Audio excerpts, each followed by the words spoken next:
ഞാൻ ഒന്നുകൂടി തുറന്നു പറയാം.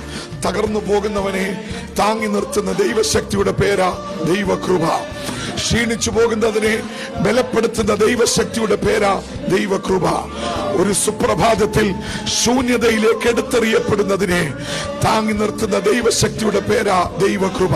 ജീവിതത്തിന്റെ ഏതെങ്കിലും മേഖലയിൽ ശൂന്യതയിൽ അകപ്പെട്ട അനുഭവങ്ങൾ നമ്മളിൽ ഉണ്ടെങ്കിൽ ഇന്ന് പകൽ ആ ശൂന്യതയെ നികത്തുന്ന ഒരു ദൈവശക്തിയുടെ വ്യാപാരം, ആ വ്യാപാരത്തിന്റെ പേരാ ദൈവകൃപ.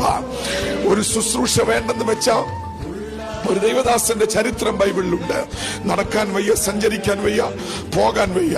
അവസാനം ദൈവത്തോട് പ്രാർത്ഥിച്ചു, ഒരു അത്ഭുതം അങ്ങ് ചെയ്യണം, എന്നെ ഒന്ന് സഹായിക്കണം, എന്നെ ഒന്ന് വിടുവിക്കണം.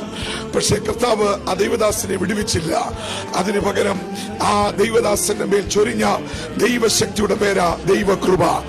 പിന്നത്തേതിൽ അദ്ദേഹം തിരിഞ്ഞു നോക്കിയില്ല. അദ്ദേഹത്തിന്റെ ഏറ്റവും ആവേശം തരുന്നൊരു വാചകമുണ്ട്. എന്താ? എന്റെ പുറമേ ഉള്ളവൻ ക്ഷീണിച്ചാലും എന്റെ അകമേ ഉള്ളവൻ നാൾക്ക് നാൾ ബലപ്പെടും. കാരണം എന്താ? വ്യാപരിച്ചത് ദൈവത്തിന്റെ കൃപയാ.